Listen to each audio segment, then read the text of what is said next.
All right, everyone. Hello. Welcome to Volts for July 9th, 2025. A closer look at Montana's housing miracle. I'm your host, David Roberts. It doesn't get as much attention from national media as coastal states like New York and California, but no state has been harder hit by the national housing crisis than Montana. In-migration, already healthy, was turbocharged by COVID and its wake, bringing in tens of thousands of new residents, many of them wealthy buyers looking to work from home or own a second home. Supply did not keep up, so working-class locals rapidly got outbid. The median home price in the state has close to doubled since 2020, and according to the National Association of Realtors, its housing market is now the nation's least affordable on a per capita basis.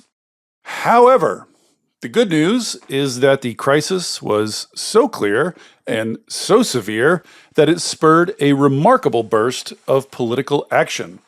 A governor-assembled task force released its report and recommendations in 2022. In 2023, the legislature passed an eye-popping agenda of deep and far-reaching housing reforms, and then, earlier this year, did it again. YIMBYs, many of them in blue states where action of this speed and scope sounds like a fairy tale, have dubbed this run of legislation the Montana Miracle. Today, I am thrilled to be joined by two of the architects of that bipartisan miracle, Senator Forrest Mandeville, a Republican representing Columbus, and Senator Ellie Boldman, a Democrat representing Missoula. Both have long experience with housing and land use issues and have sponsored some of the recent legislation. We are going to get into the reforms, how they happened, and what can be learned.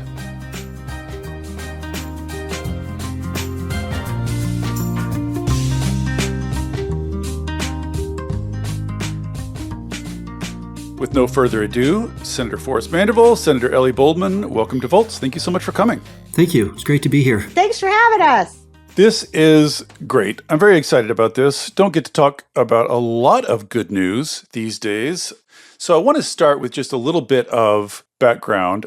Senator Mandeville, you've been in Montana politics for a while. You were a representative before you were a senator. So you have been in state government as this housing crisis has unfolded. You know, I've seen the statistics, so I'm just sort of curious, how is this housing crisis manifesting to you from the inside? What does it look like? Yeah, it's really something that's hit every part of the state. Prior to COVID, I would say it was more of a localized issue where there would be pockets of housing bubbles, housing issues. During the Bakken, eastern Montana was hit with a housing crisis. The western part of the state would have its issues from time to time. But it really seems that post-COVID, there's kind of this Zoom boom, this COVID rush. Even call it blue state refugees coming to Montana to get away from some of the policies they didn't like back where they were from. And it really caused this housing crunch statewide. And I work in land use planning, so that's my day job. I do planning for local governments. I should have said this in the introduction, but let me just get it out there as scene setting. The Montana legislature only meets for 90 days every 2 years. Mm-hmm. So you all have day jobs, in other words. This is Exactly. Yeah. They call us a citizen legislature. I think there's only, Forrest? Yes, just a handful of us. Yeah. So it really seems like post-COVID, this thing hit us statewide. And we were not ready. The state was not ready from a regulatory standpoint. And it was really an all-hands-on-deck situation to be able to address this crisis that we were facing. And it became politically salient. Usually the land use stuff is kind of in the back corner. Yeah, it's a little technocratic normally. Yeah, stuff that the wonks deal with and normal people care but don't really care. Yeah. So in 2021, 2022, 2023, it really became a statewide issue that everyday people cared about. I do have to say we did a lot of coalition building ahead of time. I'm a member of the Montana Association of Planners, and I know we've been working on reforms probably since 2017. The planners had been kicking around ideas that we wanted to see and had a working group kind of thinking, if planners were in charge of writing Montana's laws, how would we want the subdivision statute to read? How would we want zoning to work on a statewide level? How should annexation policy be handled? And we'd really been working on that for a while, but we had not been able to get good momentum to the point where we could get legislation enacted until the 2023 session. And that was leading up to that was when Governor Gianforte had created his housing task force.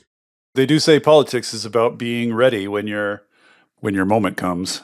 Absolutely. Boy, did it come. So I should just say by way of background, like no one cares, but I lived in Montana for, I want to say like 6 years in the late 1990s, and specifically got my master's at the University of Montana. I lived in Missoula. All right. Go Grizz. Yeah, woo. Do you know I worked at McKenzie River Pizza. Okay. I got it's all still there. Are you familiar with the Old Post, the bar, the Old Post? Obviously, David, yes. I lived immediately above the Old Post for several years. Nice. Got to hear them throw their bottles out at 3 a.m. every morning for many years. Anyway, that's neither here nor there. That's just by way of letting you both know that Montana has a special place in my heart. But Senator Boldman, so you were on this task force. Tell us a little bit about how that came together and what it did. Yeah. So I'm a lawyer by trade, and I've served in the legislature since 2011. So it's my 7th term, my 3rd governor.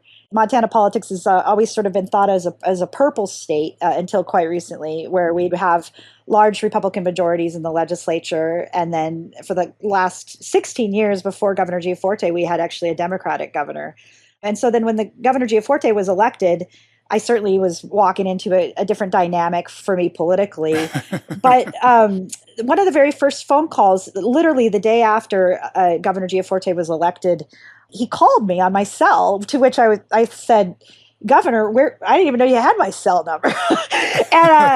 and one of the first things we talked about was the housing crisis and whether I'd be interested in working together to try to build coalitions to really address it. And that it was something that he knew that I was very interested in, that I had worked on the professional and personal side in housing development. And it's something that he wanted to see more attention at the legislature about. And what sparked my interest and his passion was the diversity of his conversation. So he was really dedicated to that my community, and David, where you were at the University of Montana, I represent like a lot of folks on the left that work in sort of this area. In Montana, I think people think of like Montana like we're all home on the range, but a lot of us actually represent very urban areas and university towns. And so the housing crisis, from my perspective, of course, involved a lot of working class folks, a lot of students. But the governor was really also interested in rural housing issues and tribal issues. About 10% of the population of the state of Montana is Native Indigenous Montanans. And so, but he also concentrated on different kinds of housing needs, including mental health, addiction, and crisis beds. And that was another area as an attorney that I had a particular interest in. And so let's just say a diverse friendship was formed on that day. And so after that, the governor created by task force an appointed mechanism that was able to then work with us in the interim. Because as you noted, the Montana legislature only meets every other year for 90 days, so about from January to early May. And this allowed us to work in the interim to really talk about policy. And these are politicians and professionals in the field and academics. Totally, yeah. I liked about it is that I tend to believe, and I know that Senator Mandeville and I have in common, that government often can't, and doesn't have all the solutions, and certainly shouldn't do it all. And so that idea that public-private partnerships could work, that we could find incentivizing tools for the private sector And then, of course, policy reform that needed to happen, and so he brought in a lot of private sector folks, but with a nod, I think, to make sure that public sector housing developments were also present and at the table. The wonky nerds like Senator Mandeville, the planning folks were at the table, and then the folks that had money, right? And in Montana, again, a state that's as large as all of New England with just over 1 million people, we needed out-of-state money. We needed developers to come in and to help us solve problems. And so there wasn't enough money in Montana to build that kind of housing that we needed. And so some of those folks were also at the table. And then, of course, over the months and year after that, the first tranche of bills came through the 23 session, dubbed, of course, the Montana Miracle. Yeah. An important bit of background here is that a bunch of housing-related bills came up in 2021. Right. And were shot down and lost. And so then there was this task force in 2022. And then in 2023, it all came back and passed. And to me, that, like, in addition to the policy miracle, which we're going to get to in just a second, it looks like something like a political miracle. Like, I would like to hear more about, I mean, was the task force itself that? Because I'll just say, like, you all have been in government long enough to know that when you hear, I'm going to form a task force to study solutions to this problem, very often that means I want to avoid dealing with the problem and I want to look like I'm doing something. But here, there was a task force and then it worked. And I guess I'm baffled by political success, I guess is what I'm saying here. So what changed from 2021 to 2023? Was it really the task force? Was it really that galvanizing? So I think that a lot of the bills in 21 were not very well thought out. I think everyone realized there was a problem and did not know how to go about solving it. And so 21 was the year I was out of the legislature. So I was kind of watching from afar. But it seemed like there were a lot of well-intentioned bills that just didn't do what I think they were intended to do. So that's why I think the task force was important to kind of think through what do we want to solve and what's the right way to solve them. And that's what we were able to bring in 23 and get passed because we weren't at that point in 23, we weren't a bunch of people trying to solve a problem, not working together. We were a bunch of people trying to solve the same problem, but working together to do it. Right. Yep. And working from a common document, a common understanding of. Yeah. And, I have to say, I agree with you that I tend to find task forces, a little bit of a circle jerk. But in this case, it didn't operate that way because of the members and the coalition building was so diverse and inclusive. And then it kind of kept the momentum going. And I think that's really key to the 21 to 23 to 25 to ongoing. And, I saw on whatever we call Twitter now, X, I saw one of your listeners had a question about, what the $1 million, why even have this podcast? Well, it's because, with great hopes, we can see the momentum continue, not just in Montana, but replicated around the nation. And I do have a lot of thoughts on why this worked, why it can continue to work, and why there's continues to be a lot of, sometimes NIMBY roadblocks that will continue to happen. I want to get into all that, but first, let's put on record here what happened in 2023. So, literally there are too many bills to describe them all, but just for listeners, just a couple of the bills. One legalizes multifamily and mixed use in all commercial zoned districts of cities. Right. That alone is huge. Another one, any lot where a single family home is allowed, an ADU is allowed. That's huge. Yeah. and you can't mandate any off-street parking. You can't put any requirements on it. You have to allow an ADU for every single family home. Boom. Another one says anywhere a single family home is allowed, you can have attached or detached duplexes. Boom. That's huge. All of those are individually huge. And then we come to Senator Mandeville, SB 382, which is, I think, at once kind of the most complicated, but also, I think, probably in the big picture, the most meaningful reform. Despite all those others being huge, I think this is probably the hugest. So, and this is your bill that you sponsored. So just talk us through what 382 does. Sure. So Senate Bill 382 from 23, that was the Land Use Planning Act. This really was the brainchild of a lot of Montana planners working with the governor's housing task force and the ideas that came out of that. One thing that is unusual for Montana is the Montana League of Cities and Towns was very involved and supportive of the Land Use Planning Act. That's usually, I've been doing a lot of these podcasts lately about these reforms, and it's usually that the Association of Cities that is the big opponent. They are. This goes back to some of that coalition building we did, and we have a very knowledgeable head of the League of Cities and Towns in Montana who's land use attorney and a planner, and she sees the big picture on this, saw the need for some reforms, and was very involved in making sure we did this right. So what we did was we tried to kind of coalesce the major land use statutes in Montana. So we have the growth policy, which is a master plan statute. We have zoning statutes. We have subdivision statutes. We have annexation statutes. They all operate independently of each other.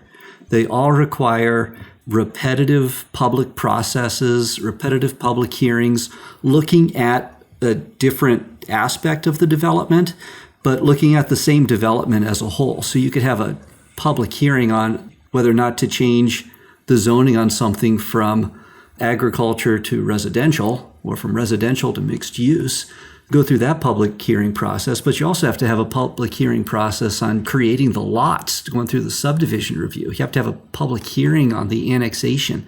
So we said, let's do our planning up front.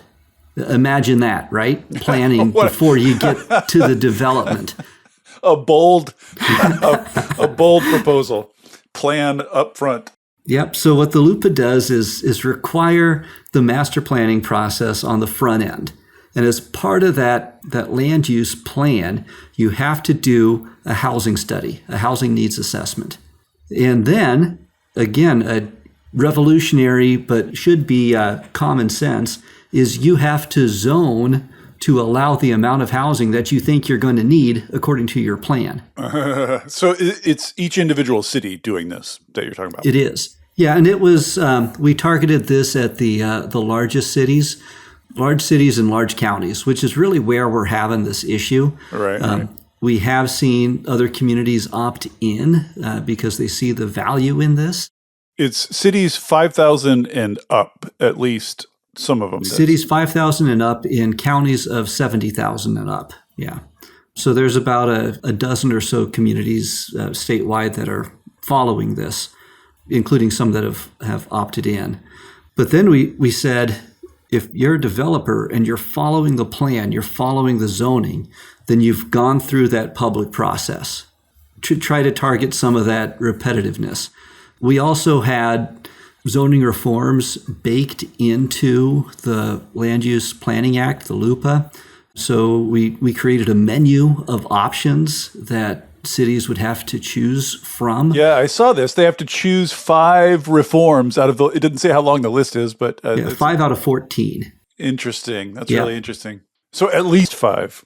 Yes. So it did, and I think this was a big selling point for the League of Cities and Towns, was it did keep some of that local control mechanism in there, but it also, and this is where we had a lot of the support from the YIMBY community, was it did have that state mandated pushing them towards some of these reforms. So they have to choose 5 out of the 14. What are some of those? Give us some examples. Increasing the amount of lot coverage you can have. A lot of the stuff you had talked about earlier, the allowing more multifamily, allowing up to 4plexes in single family zones, increasing height limits, just a lot of those common sense reforms that we always try to push. And the pushback is always, this doesn't work for our community. So that's why we said, well, pick 5 of these. Something has to work for you. Yeah, that's clever. And do you agree that although this is not probably the easiest to understand, this is probably going to be the biggest practical change in in land use, just simplifying all these processes down. I mean, it's always made sense to me that if you have a plan and some requirements and someone proposes a project that fits the requirements, that should be it. That should be what you wanted, right? That should be what you've planned for, and what your infrastructure needs, what your community needs, say you want in this area. And if you're doing what everyone generally agrees on is desired in an area, then yeah, go build it. Let's quit talking about it. Go do it. I live in Seattle, where, my God, the amount of process is maddening. So I have great sympathy with this. So that was 2023, and that slate of bills alone is amazing. And I was reading a summary of all this on Sightline's website and came across this sentence, which honestly, of all the stuff I encountered researching this, was the most amazing and baffling thing to me, which is this: the bills were kept simple, their final versions clocking in at just 4 pages each. Correct, yeah. So again, I come from the West Coast. The idea of legislating anything in 4 pages is amazing. I mean, these are just like, you have to allow duplexes, period, signature here. There's just not, it's amazing to me. Was that on purpose, I guess? Like, was that a deliberate choice going into this to try to keep it simple and stripped down? Absolutely, yes. Try to keep it as simple as possible. We talked about the wonky nature of this stuff a little bit earlier. Yeah. What we wanted to do was keep it simple. It also allowed for a lot of ideas to be moving simultaneously. When you have one idea in a bill, you don't have to worry about stuff that people don't understand getting amended into the bill. Yeah. So it was definitely a conscious decision. Yeah. I think one thing that Senator Mandeville and I have seen is that part of the sort of one subject, one bill, it's easy to understand for the public, but also for our colleagues in the legislature. As we noted, right, we're a citizen legislature, and so we're walking the aisles with teachers and firemen and ranchers, a lot of retired folks, and they really do come from all walks of life. And I think that when we're reflecting on, the transitions from 21 and then 23 and then 25, it really did start to become as simple as that, right? Like it wasn't really just about a housing crisis. It started to become a Main Street business crisis, right? Like in Montana, the chamber got involved because there weren't enough houses for baristas at Starbucks, or you would have more than anecdotally school districts where teachers or firemen didn't even live in their own communities. So when we talked about, the University of Montana or the city of Missoula, well, everyone wants to live in Missoula, but when my son's 5th grade teacher can't even afford to live in Missoula anymore. And that's not BS. I mean, that's true. And that's easy to understand. That's a very potent. It is really easy to understand. And so then it became a real pragmatic conversation to then talk about, well, why the hell then can't I just add another mother-in-law, build an ADU on my garage? Like, that doesn't make any sense to Democrats or Republicans. And why can't I do this? And why can't, and sort of dumbing it down to being polite about it, subject by subject, bill by bill. One, it allowed folks to really not be wonked out. I mean, trying to understand that land use planners is, I'm a lawyer, God bless it. And I don't even know what Forrest is talking about half the time. But you're not the only one, Ellie. but I'm really lucky that he explains it to me. But I can't understand why we want to have more accessibility to water and sewer. Why I understand, and everyone understands, when you're from big sky country, you understand why we don't want to see more urban sprawl, right? And we want to save our rural spaces and our ag land. Those are common values. And so then it starts to make sense, all this wonky talk about like multifamily housing and density. Oh, okay. Like, that's cool. Like, that's why we would want it. And I'm telling you, I used to joke that, like, in my time in the Montana legislature, it's been everything from a felony to be gay. And then all of a sudden, you found enough bipartisan people to not make it a felony. And then marijuana was illegal, and now it's legal in Montana. And now, to me, housing is the new gay, because you can find... That's my pull quote. There you go. Yeah, we're like marijuana now. Housing is the new weed. That's right. And for sure. And you know why? It's because when the Taco Bell on Reserve Street is closed for part of the day, and the owner says it's because there's not enough workforce housing in our urban communities. That is an issue to everyday people. And people see that, on the ground. They know how expensive it is. And when Senator Mandeville talked about the COVID effect and the Zoom boom, that's clear of all of the Rocky Mountain West, right? Post-COVID, people learned in real time, oh, holy shit, I don't have to live in San Francisco. I can live in Big Sky Country and ski and raft, and I can still work. And the issue is, and I can still make that San Francisco money. And that had a marked effect on Montana's housing market. But what's interesting is that they didn't bring, I mean, maybe this is like too nerdy and for you guys to even care about, but, part of the big conversation in the Democratic coalition right now is about abundance and all the various critiques around abundance. And one of the frequent critiques is in blue areas like San Francisco, when you do get a law like this proposed, you get all these interest groups who come along and say, yes, you have to allow duplexes, but you have to have union labor, and you have to have raw materials that came from the US, and you have to do an environmental impact statement. And you place all these requirements on it, all of which may be sort of well-intentioned, but you end up with very complicated and very sort of laborious laws. It's called everything bagel liberalism. And what you guys did in 2023, these are plain bagels. Yeah. These there are no gigas hanging off these laws. Sure. It's very streamlined. I just want to add to that because Senator Mandeville and I are really good friends, and I have shared with him that sometimes my frustration is more on the left than the right, right? What you're describing, on David, this issue, yes. Absolutely. It's like perfect with the Democrats, and as a long-standing proud Democrat, perfect gets in the way of the good every time. And instead of talking about these housing issues as an absolutely human right, and that these are crises for working class Montanans, for students, for the elderly, and they're being priced out of their homes, and put heads in beds idea, and that the Democrats get in the way of themselves through all of these other, as you just described very well, and more issues that kill these bills. But I do think that the way the governor did it and the way that the coalition has continued to be inclusive, not leaving, for example, me and some of my Democratic colleagues behind as we tout these successes, which certainly they could do. It's a Republican majority. They can pass these bills usually without our help, but not always. There certainly, as Senator Mandeville can share, a number of Republicans that stand in the way of these bills as well.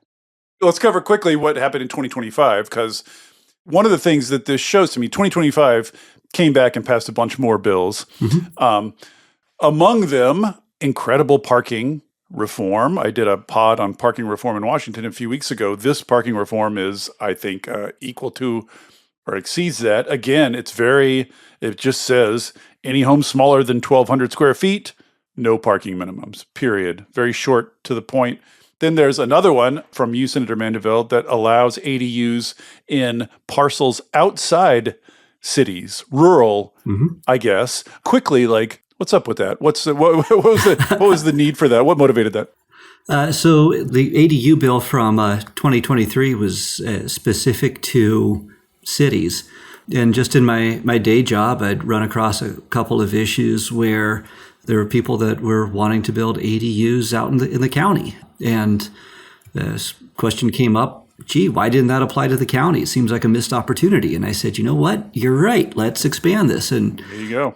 It wasn't too controversial. You just pick up what Senator Hertz did in 23 with his ADU bill and applied it to a different section of the law. There you go. And one of the others that I have to call out here, because I have a friend who'll be very excited about this, is a bill legalizing single-stair buildings. Yeah, that's a good one. Yep. In the state. This is a real nerd. It's a very small group of nerds that are very passionate about this issue, but this is a big and important thing. Well, I think what we need to do when we talk about land use is realize that there's a lot of other stuff that goes into the way our land use laws end up working in practice. And one of the big ones is the building code. I mean, you can strip out all the zoning requirements and regulations and simplify it, make it really, really user-friendly or permissive you want. But if the building code doesn't let you do it, you're not going to be able to do it. So taking a run at some of those building code requirements is maybe one of the next frontiers in land use reform. Interesting. And the other big one in 2025 is SB 243. Very exciting. That's your bill, Senator Boldman, which overrides local height restrictions. Oh yeah, the cities really loved me on that one. I'm so curious. I love this. But the people like it. Well, listen, I'm a liberal, and I like the environment, and so I would prefer we build up. You know what I mean, and not out. Yes. I love the idea. Well, you don't have to convince me, but like a lot of people really, really hate this idea. Well, we're well aware. Forrest and I serve on that committee together, and there was some, let's just say, beyond angry. I mean, you would have thought this was the worst idea. I'm not allowed in some sections of Bozeman at this moment, but they're wrong because you know what? You can't afford to live in Bozeman. But yes, the idea of trying to get the coalition to understand that building up is an environmental issue, right? Like, let's rock and roll. If you want to save your open space and your ag land, and then we got to build up. If you want to be connected to water and sewer that's existing and not build more pipe and expand our footprint everywhere. If you want to be connected to existing transportation options, people loved it. And I wanted to say this, Mandeville and I also, my son's in 5th grade. Forrest's kids are a little bit younger. And we're certainly not, Forrest and I started when we were much younger. But, we're sort of in that old man market there over in the Capitol. We're in a more of a younger mid area here. And what's great is we actually now serve with legislators even a little younger than us. And I have to say, I really think that's the unspoken, that it isn't always R versus D, that there's some generational issues here. Yeah, for sure. Absolutely. Where our colleagues that help fight for these issues together clearly are of a working class or young parents or weren't students long ago or weren't renters long ago ourselves. And so we have a much more empathetic and maybe realistic understanding of the housing market in the state of Montana. And also, if you're a young person and you're looking around Bozeman and you have these sort of 50-something wealthy ranchers in their second home saying, we would prefer to keep this a small hamlet because it pleases our aesthetic preferences, like, screw you, buddy. I need a house. After the 23 session, the Land Use Planning Act, it was litigated by largely liberals in Bozeman. I mean, those are talk about NIMBYs on steroids. I mean, these are people that likely, gave money to me, right? And I want to ask you specifically about that in a minute. But Senator Mandeville, I just got a couple of political questions I wanted to ask you. Sure. I know I've been reading about people who follow Montana politics know that on the Republican side in the Montana legislature right now, there is some agita going on. There's a group of Republican senators that have sort of broken off and are working with Democrats to pass some bills, and this has created some divisions on the Republican side of the aisle. Is housing caught up in that? Is it divisive within the Republican caucus? So, like Senator Boldman mentioned, the housing issue seems to divide on more of a generational issue than a partisan issue. And I think that we've definitely seen that within the Republican caucus, that some of these reforms we've pushed are not universally accepted in my caucus. I don't think those have gotten caught up in the bigger issues we've had as far as what you're referencing, but it's definitely not either caucus is 100% in favor of these housing reforms or not. It's we definitely see that divide generationally on both sides. Talk a little bit more about what the coalition, you mentioned this earlier, but like what the coalition does look like. Like, for instance, like the trade unions, do you have them on board? Farmers and ranchers, rural people. I saw you had some libertarian think tanks we did. on board.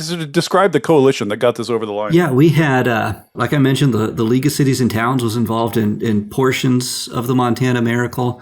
The Montana Association of Planners was very involved. The counties were involved. We also had the Chamber of Commerce, as Senator Boldman mentioned, the realtors, the builders. Some of those traditionally Republican groups, and then the libertarian think tanks, Americans for Prosperity, the Frontier Institute were very involved in this.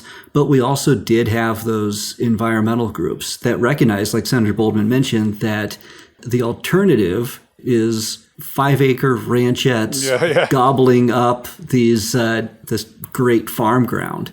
Well, this divides the environmental community too. Like none of our traditional factions really, like, this issue scrambles almost all traditional factions. It does. And the ranchers don't want to see 20 acres full of weeds. They want to see, I'm sure ranchers would rather see organized development than sprawl chewing up land. Also, ranchers want to be able to sell a portion of their land, maybe to put a kid through college or to retire without jumping through a bunch of hoops. There's a lot of groups that are very in favor of these reforms, and it has been a very interesting coalition. Well, Senator Boldman, the flip side question, who is resisting? Who is the organized resistance? Because a lot of the sort of traditional groups that might resist don't seem to have fought very hard on this. Who is fighting? Yeah, is there organized resistance? For sure. And so I think that Senator Mandeville, as a planner and works in a professional space with the cities and towns, much more robustly touts their cooperative support, which in some ways, particularly on the big bill in 23, but I feel like that their support really came around to a sense that the writing was on the wall, that this was going to pass one way or another, or some forms of it. And so it was better to sort of be in the tent than outside of the tent. I will say that they weren't supportive of all of the regulatory reforms from 23, and certainly not of the 25 legislation. And so I still see very much a lot of the cities and towns, particularly the bigger urban ones like the Bozeman's and the Missoulas, having very strong opposition. In the red versus blue divide in Montana, for the most part, a lot of times the more urban areas where there's a university tend to have more where we elect Democrats, right? And so the pressure on then Democrats to vote for local control at all costs, God forbid, then that really puts the pressure on then the Democrats to oppose. I think that there still, again, is a lot of opposition in some spaces and places in the environmental movement. There needs to be a lot more education, a lot more robust education about bigger picture connections between, like, really connecting with some of the older environmentalists, connecting the dots on why does housing matter for birds and trees and fish? Well, let me explain to you why. I'm doing what I can. Yeah. No, but it's critical because the pressure on the left, and again, I think that I'm really appreciative that we're all acknowledging really what seems to be a bit of a generational understanding of bringing in more, middle-aged and younger legislators to talk about this issue. I will say that across the board, 100%, it would have been very difficult on some bills like my height restriction or the parking. If there wouldn't have been enough Democrats and Republicans, those bills would not have passed. So you couldn't have had a coalition in either caucus to make any of those go. Interesting. It really took both sides of the aisle working together. But I did want to say that the sort of targeted approach to workforce development or attainable housing, whatever kind of language that we're all trying to use, targeting certain type of workers seemed to work. So we were talking about targeting workers. And so instead of approaching the unions from a space of like, well, we'll use union labor to build, we're going to actually approach the unions to say we're going to build houses for union laborers. So the idea would be, this is for teachers. This is for firefighters in our community so they can raise their families in their own communities. We are targeting Department of Corrections, for example, in Deer Lodge and some of these more rural areas. Housing was an issue for them. So the governor really stayed dedicated to building and focused on tying building developments to certain types of people. And I will add again, and that included the tribal nations. We learned that there were a certain number of reservations that had not had, and this is no BS, had not had a new house built on some of our reservations since like 1982. Oh my God. I mean, it was really kind of shocking, right? And it's because there was nobody that was investing in building, right? Right. And so I guess I just think that the sort of eating around the sides of Democrats really seeing that they're standing in the way. When Republicans time after time get the headlines that they're in the front of this issue, this is actually, when you knock doors, what people really want. They want affordable alternative housing. Well, everybody understands high home prices, right? So it's that and gas prices. That's two things everybody is aware of. So, Senator Mandeville, I'm very familiar with how people on the left discuss these issues with one another and with their politicians, and I'm familiar with all the sort of factions and all the infighting and all the ridiculousness that goes on the left over housing issues. But I'll just say up front, I'm not as familiar with how Republicans talk to one another about this. So I'm just sort of curious, like what you are hearing from your constituents about it and how you frame it to them. Hey there, everybody. Don't worry, I'm not going to tell you about a new mattress or push a credit card on you. This isn't an ad. There are no ads on Volts. It is supported entirely by listeners like you. If you'll indulge me for a second, I'd like to ask for your support. I started Volts because we're all surrounded by depressing news about climate change and misinformation about clean energy, and it's never been more important to share the stories of the real people on the ground doing the real work of transition and all the ingenuity and courage and public spirit they are bringing to it. People are hungry to hear these stories, to learn from and find inspiration in them. I've heard from people who change majors or careers after hearing episodes of Volts, people using it in classrooms and community groups, even state legislators who have passed bills inspired by specific episodes. Sharing these stories matters. It makes a difference. If you have found value in it and want to help me continue doing it, I hope you will join the community of paid subscribers at volts.wtf. It's about the cost of a cup of coffee a month. If you don't like subscriptions, you can make a one-time contribution, leave a review on Apple or Spotify, or just tell a friend about Volts. I am grateful for any and all support. If you're already a paid subscriber, thank you. And now, back to the show. So I'm just sort of curious, like what you are hearing from your constituents about it and how you frame it to them. Sure. Yeah, that's a good question. So a lot of the reason we had some of these libertarian groups was looking at it from a right to develop your property in a market sensible way. So if the market demands a certain type of development, you should be able to develop it without having local zoning regulations, for example, saying you can't. A good example of that is the duplex bill. If there's a market for duplexes in your community, you have property, you want to develop a duplex, the government shouldn't say, well, you can't build a duplex just because you're not zoned for it. That's not a good reason. So we really took a free market approach to it. Another thing that I've had success kind of pushing for some of these bills with has been the speaking to the generational individuals in our communities. And hey, when your kids grow up, do you want them to be able to live in Montana? Right. Do you want them to be able to afford a place? Do you want them to be able to find a place? I think that transcends politics. That particular point right there seems to me to speak to everyone. Yep. But that's been a really good talking point for us as well, is just to make sure that that kids can come home.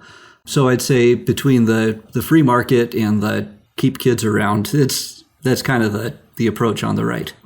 On the free market point, you can sort of, or I guess sort of like the freedom point, you could sort of see that playing one of two different ways. On the one hand, like, I want to do something with my land, the government shouldn't be able to tell me not to. But then you could also see people saying, if our community wants XYZ rules, it's not up to the big state government in Montana to tell us otherwise. Do you know what I mean? Like, there is an element of state power overruling local power here. It's sort of an unavoidable element of that. I wonder how that, if you run into that. So usually the right doesn't get into social development ideas, right? Usually we shy away from saying the community wants this, therefore that's what we need to fight for. That's not typically the way these conversations on my side of the aisle go. A lot of times it's, if I want to do this on my property, I should be able to. Now there's definitely some of that. If I want to do it on my property, I should be able to, but my neighbor should not be able to do it on his property because I have to look at it. So yeah, that's the real sentiment. Yeah, there is probably some confusion on where property rights start and end. And that probably transcends politics as well. One thing that I like to think of when I think about zoning is zoning should be seen more as a list of what you can do, not a list of what you can't do, which is why we try to expand those by right allowances by superseding local zoning in certain places with the accessory dwelling units, with the duplexes. This is what you can do, not a list of what you can't do, and try to expand some rights that way. Because you don't want the fertilizer plant next to a school, right? You don't want the hog rendering plant right in the middle of town next to a single-family residential neighborhood. One area that's kind of gotten a lot of Republicans in favor of zoning has been marijuana.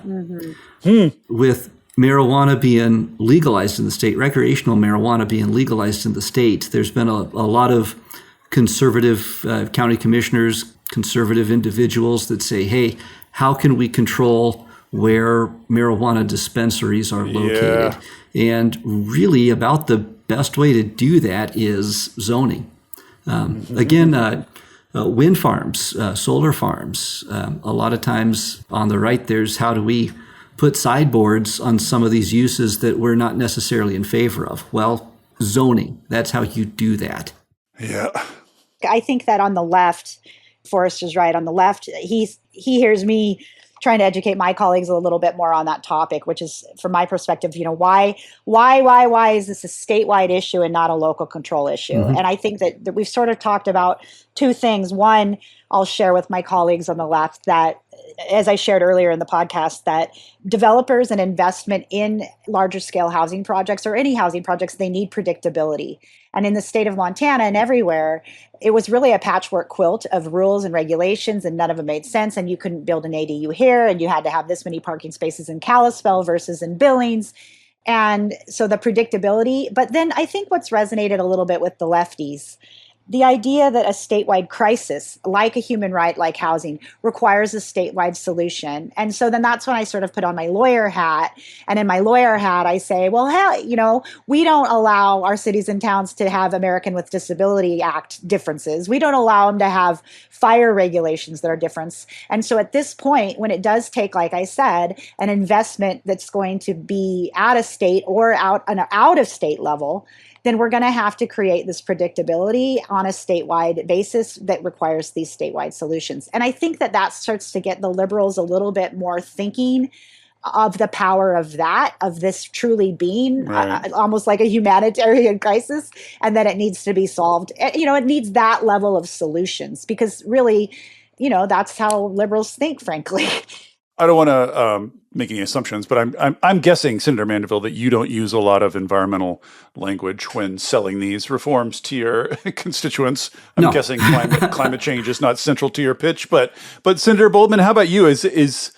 Do you find the environmental arguments? Yes, 100%. The pro-density environmental arguments work for your constituents? Correct. Yeah. So the two, the biggest two things that really, to break it down and have it like, why does it matter, is truly that just this idea that housing is a human right, that folks need housing, that working class people need housing, that students need housing, so there's sort of that argument period, which doesn't necessarily, obviously translate on the right. Sometimes the free market should decide and they just don't care.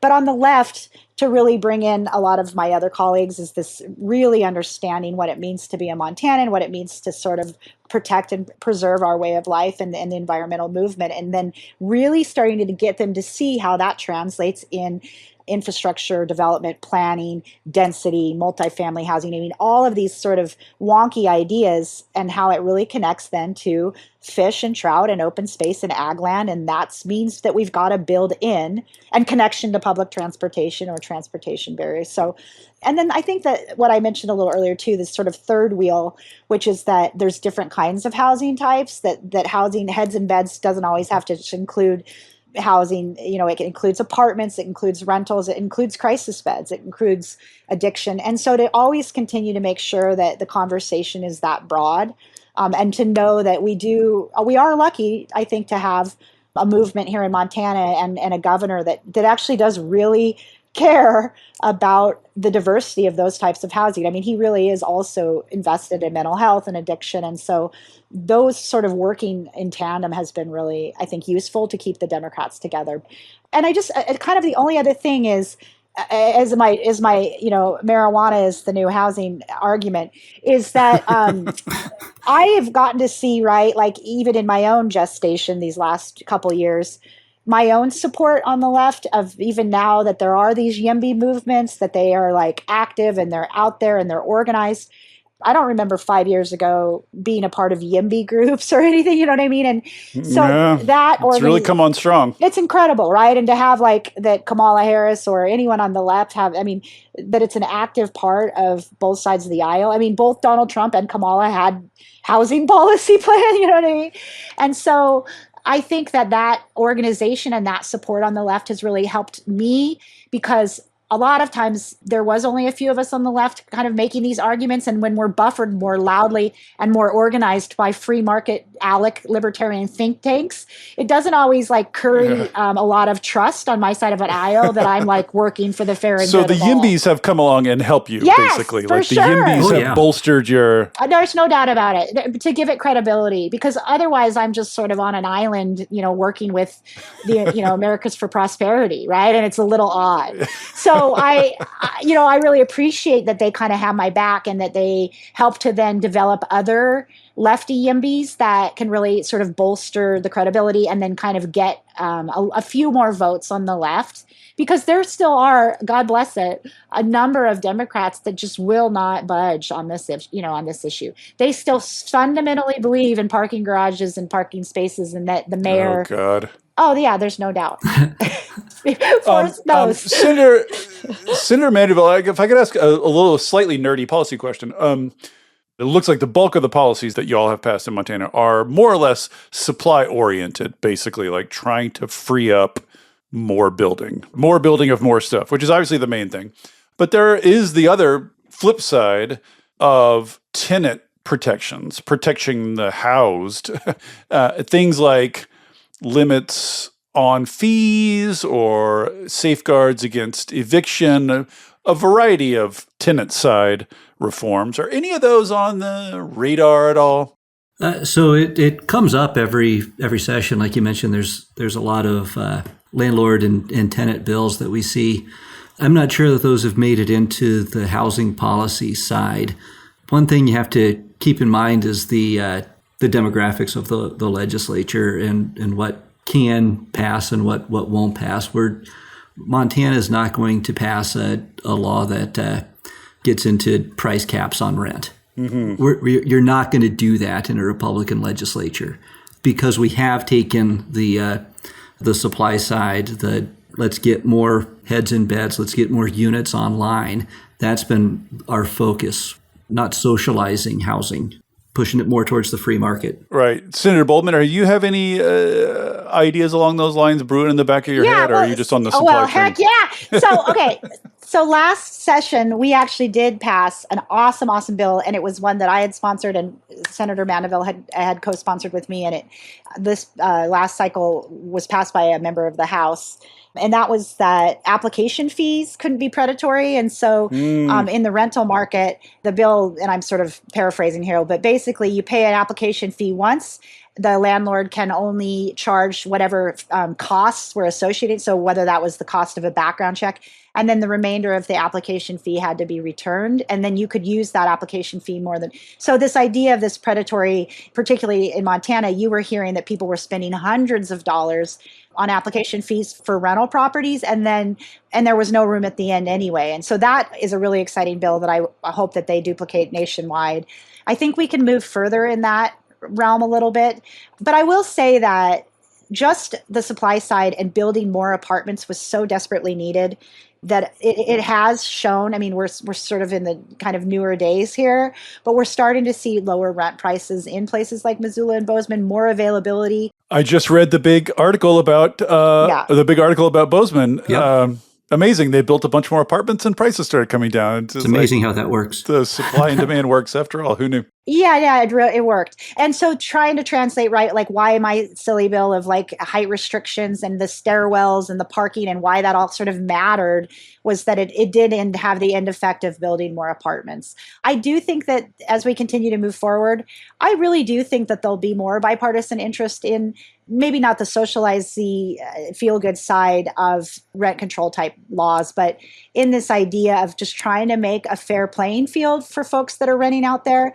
I think the chamber's involvement in that and the side of like understanding the workforce economy, right? Like that has seemed to work to me with the Republicans. Like they all have employees and they certainly, but also particularly for the Montana market or the Rocky Mountain West is that we do employ so many tourist-based workers, right? Like tourism is our economy. Yeah, for sure. And so they come in and so trying to sort of dovetail the need of seeing that connection has been really helpful.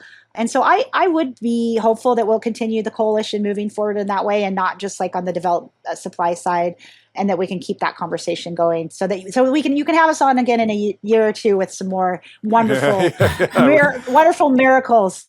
Montana Miracle Part 3. That's right. Senator Mandeville, I'm going to ask you for some speculation, and feel free to turn me down if you have nothing to say about it. But I'm sort of pondering the partisan character of the housing issue in various places. Like it's amazingly bipartisan in Montana. My general observation, and tell me whether you think this is right, is that generally I'm seeing Republicans in the West, the South and the West, be more open to housing reform, whereas Republicans in the Midwest and especially the Northeast, I think, are like still very squarely on the NIMBY side. Does that, do you think that's accurate? And do you have any thoughts about why that is so? So I don't know. I don't think I've seen that. I do think there's some differences state to state. You know, I've been, after working on some of these issues, I've been able to get around the country a little bit and talk to some people in other states about what roadblocks they're facing in implementing some of these reforms.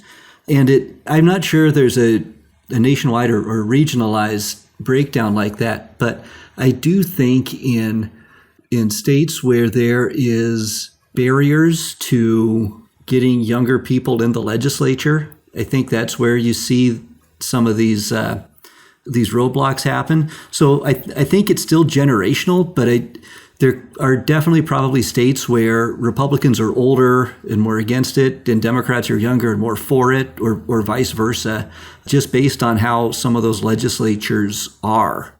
And Senator Boldman, a similar question, sort of about the National Democratic Party. Democrats seem to have kind of a different problem. I mean, it must be on some level for you to be sitting there as a Democrat and watch a Republican supermajority sail through this amazing, I mean, these are things that like, I know blue state Democrats who have been scrabbling and working themselves to the bone to try to make incremental progress towards these things for decades.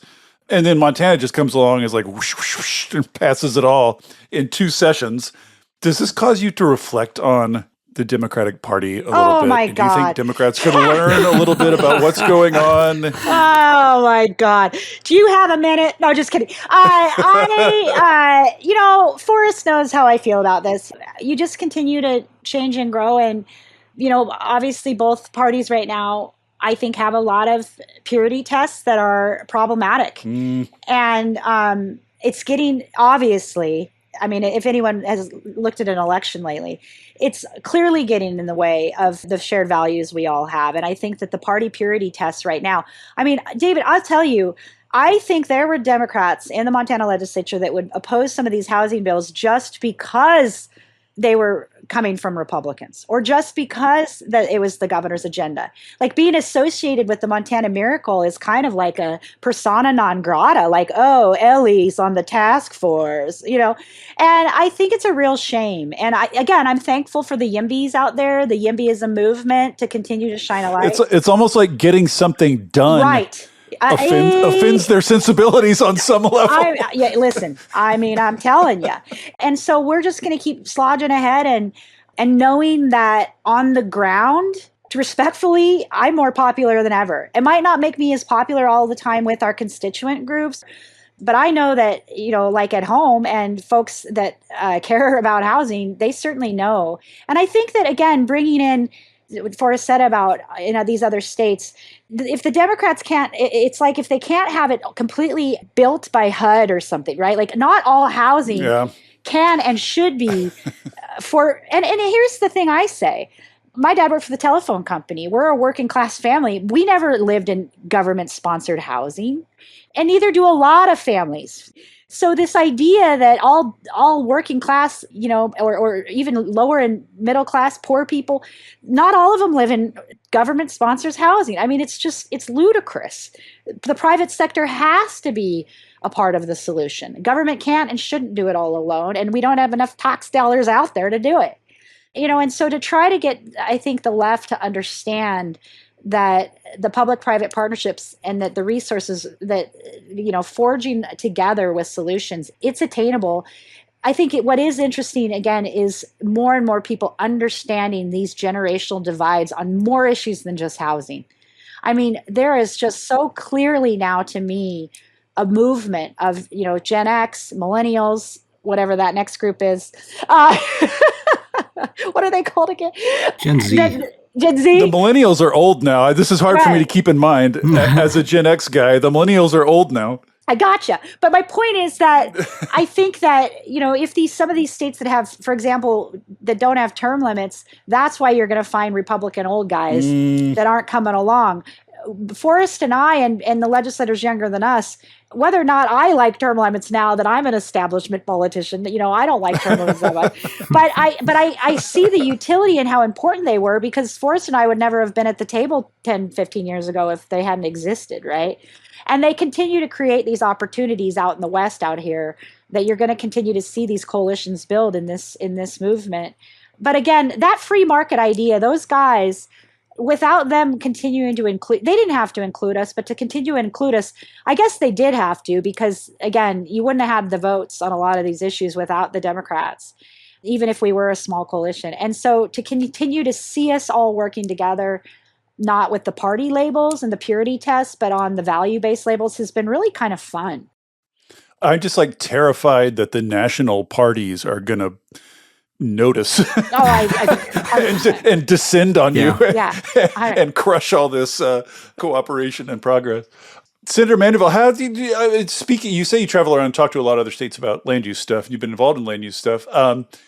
Do you think what's going on in Montana can serve as a good model for other states? What do you tell other states about following this model? What sort of tips do you give? You've got to do the coalition building, and you've got to start early. Mm-hmm. I mentioned the planners started working on this before anyone else did. And I'll just give a plug for my profession is you got to have the planners, the people that are going to put this stuff into practice involved.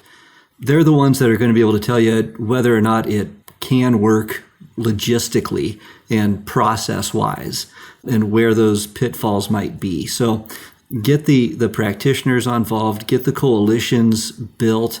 It's going to take a while. You're not going to do this overnight. I know it seems like in Montana we did it really quickly, like but a lot of these ideas had been percolating for a while and just hadn't gotten across the finish line for whatever reason. And it took us all pulling the same direction to get some of these done. Like I think Senator Boldman mentioned, you can't let the perfect be the enemy of the good. You got to be willing to give and take a little bit. If you don't like parking minimums, and I hate parking minimums, but you're probably not going to get rid of all parking minimums. So you can kind of start targeting on some of that stuff like a Representative Zolnikoff's bill did last session, in cities of certain areas, certain types of units cannot require or can only require X amount of parking spaces. That's a good starting spot. 28-year-old Zolnikoff, we should say, speaking of the generational divide. Senator Boldman, is this, I mean, it's only been 2 years since the first round of bills in 2023, and obviously the 2025 bills are still fresh. It's a little early to make any judgments, but do we know anything yet about how it's going? Like, well, you know, is it working? Are things happening? And I'm especially curious about whenever you get these state laws that are in some way or another kind of overriding local limitations, you end up with the question of like, how do you enforce it on the locals? You know, because you're going to get towns and cities that are going to try to weasel out of things in various ways. So I'm just curious, like, A, is it working? And B, how do you enforce it? So Senator Mandeville and I talk about this often, right? The developers have been coming to us and saying, well, XYZ city basically isn't following the law and our only recourse is to sue, right? And so we're working through that, and we're going to have, I think, some carrot and stick conversations moving forward of how to carrot and how to stick compliance.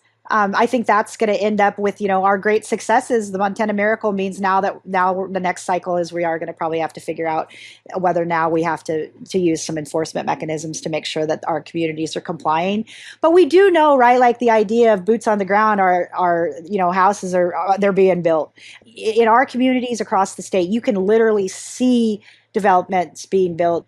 And we know anecdotally now that there are enough that have been built over the last several years that the rental prices in certain communities now, we know more than anecdotally, there is the data now that they have been going down. So it's working, right? We know it's working, that you do build it and they do come, and the more supply that we've created has resulted in more competition, and at least rental prices going down is what we know so far. What about politically, though? Is there, I mean, I can imagine a lot of legislators sort of fearing a public backlash. You know, like if somebody comes to Missoula and proposes building a 6-story building above Butterfly Herbs, which I think would be awesome. Right. But I'm guessing you would have Missoulans in the streets with torches. I'm curious, has there been any political backlash? And here's what I do. I shame them.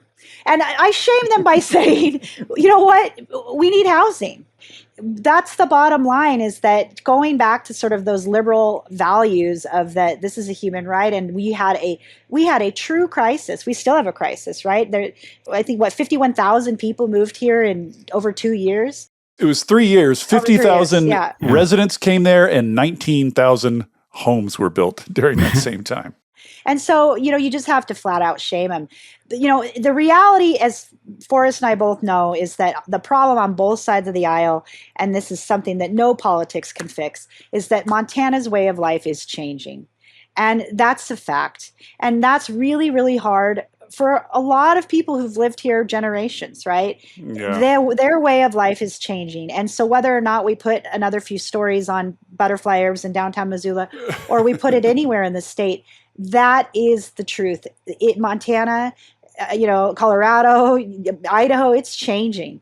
And so those are the things that politicians can't fix. And so how we're going to have it change is hopefully in a way that does require Democrats and Republicans to work together to have safe and healthy communities, right, and preserve the environment. And to do that is this movement, this sort of very YIMBY movement together. How about you, Senator Mandeville? Is this, I can imagine a Republican voter sort of thinking like this, you know, more housing, I just associate that with Democrats, basically. I just associate that with blue cities. You know, are you getting any backlash at all? Yeah, I have had people tell me that I'm helping the United Nations implement Agenda 2030. Right. And I'm in the back pocket of rich developers. Of rich developers. Oh, that's a perennial. Yeah. That's a perennial. Yeah. So it happens, but a lot of it is, well, I don't want high rises in my community. Well, if you don't live, it's not that people are going to be forced to build high rises where they're not not marketable, where it's not going to happen. You don't have to worry about someone coming in and the only thing they can build is 6-story buildings. That's not what any of these bills require. They don't require duplexes. They just require local governments to allow duplexes in certain situations. So it's, I think a lot of times people look at what the bill allows and see, they're afraid that that's what the bill mandates. Oh, that's very common. The response to parking reform, very much, they're like, oh, you're going to make parking illegal. Yeah. A lot of times when I do get those calls from my side of the aisle saying, worried about what the result's going to be, usually we can talk through it. I just explain where I'm coming from, and it works out. So it's been a good opportunity to be able to nerd out on some planning issues with people that wouldn't normally do it. And I can nerd out on planning stuff for a long time. Same. All right. Well, I've kept you guys too long. So as by way of wrapping up, this is like the bills from the last 2 sessions are just, I have to say again, just remarkable in their scope. Like these are a lot of like holy grails for housing reformers that you've just sort of knocked down like a bowling frame. So I'm curious, what's next? Are there obvious next items on the housing agenda, or are you kind of done for now? We're never done. Oh, yeah. I think one thing I'm watching is the Land Use Planning Act and several of our reforms are being challenged legally. Oh, I meant to bring that up, but that just got resolved, right? The judge voted. No, so it was partially resolved. It's being appealed. From my perspective, from the Land Use Planning Act perspective, some of the stuff that was thrown out was the front-loading the planning process. Montana does have a strong constitutional right to know and participate, which is great. I mean, it's good to have that for sure. I'm not saying we need to get rid of that or water it down by any means, but limiting some of these local meetings runs afoul of that? That's been what a judge has said. I disagree with that. I mean, I think if you take that out to its logical conclusion, he's saying that the city would have to have a public hearing for every action. I mean, if I could care less if my neighbor has an accessory dwelling unit, right? The most annoying thing is if they have 6 dogs. But you know what? They don't have a public hearing to get their dog license.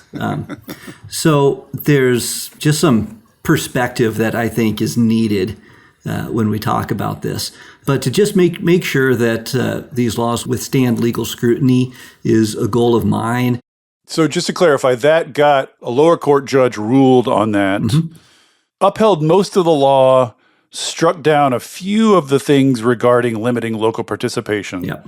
And now it's being appealed to a higher court. That's the current correct status. Yep. And do you think that's going to, how high, do you have any idea how high that's going to go? I figure the state Supreme Court. It's quite interesting. It'll be really interesting to see. Yeah. But yeah, if we need to massage some places in law to make sure that we are allowing the proper amount of public participation, that's something that I'm definitely sensitive to, and we'll make sure that happens. I think we want to keep working through some of these other requirements, like the building code that I mentioned earlier. I think that's going to continue to be an issue. Water's for fighting, whiskey's for drinking in Montana, and we are going to have to continue to work through our water right process and how water is supplied to rural homes, how the expanded place in use is handled through the water right process when cities annex. Same with wastewater disposal. We're going to have to keep looking at that to make sure that we're both protecting the environment to the extent that we're responsible for and as required in statute, as well as to make sure that we can provide the housing that's being demanded of us. So there's still a lot of stuff to work through, and frankly, I'm looking forward to the challenge. There's some of these things we definitely have to thread the needle on. You can't throw out all environmental protections for the sake of housing, but some of these protections aren't necessarily reasonable, and that we do need to work through. Well, that's good to hear. And Senator Boldman, what's next on your housing agenda? Yeah. Well, let's not throw out all the environmental protections. Now you sound like a Democrat. There we go. Let's keep a few of them. They'll poop in the water is not good. They just reformed CEQA in California. I saw. Democrats did that. They reformed their own environmental law. It's miracles can happen. I think going forward, right, we're definitely not done. I'm excited that we can continue to do more. I think we want to keep an eye on what type of housing is being built. I think there's going to be a lot of conversations to make sure that. I was going to ask about that. Yeah, so I will continue to, here's some criticism to make sure that the housing built isn't just for. We talked about the COVID Zoom boom, but we also have what we call the Yellowstone effect, which is the TV show Yellowstone and Kevin Costner and yes. and every rich. And so they say people get off of the airplane and they go to their real estate agent and they just say, I just want to buy, I just want to buy a ranch. So I just think that the Yellowstone effect will be to continue to monitor that all the housing being built is attainable for the workforce, right? That we're not just building for the wealthy. I think there is a real conversation. I'm not always as persuaded that against the Airbnb VRBO thing, but I do think that we want to keep making sure that, again, we're a tourist-based economy in the state. And so in Whitefish, Kalispell, Bozeman, Missoula, that they're not just a bunch of out-of-state hedge funds that are buying all our apartments and turning them into VRBOs. Right. I think that there could be some legitimate criticism there that we want to kind of watch out for. And, I think that we still have one more term with the current governor, and he continues to be really passionate about it. We have a lot of really great partners right now that are coming back. And so, like I said, I hope that we're on your show again in a year or two to talk about Montana Miracle number 3. And you're always welcome to come out here for a Grizz game. Well, we do periodically. My wife loves minor league baseball. There we go. So Missoula just has the prettiest baseball field. Well, this has been delightful, you two. Thank you so much for walking us through this, and thank you so much for all your work. Thanks for having us. We got to nerd out together. This was a blast. Yeah, this was great. I appreciate it. Thank you so much. Thank you for listening to Volts. It takes a village to make this podcast work. Shout out especially to my super producer, Kyle McDonald, who makes me and my guests sound smart every week. And it is all supported entirely by listeners like you.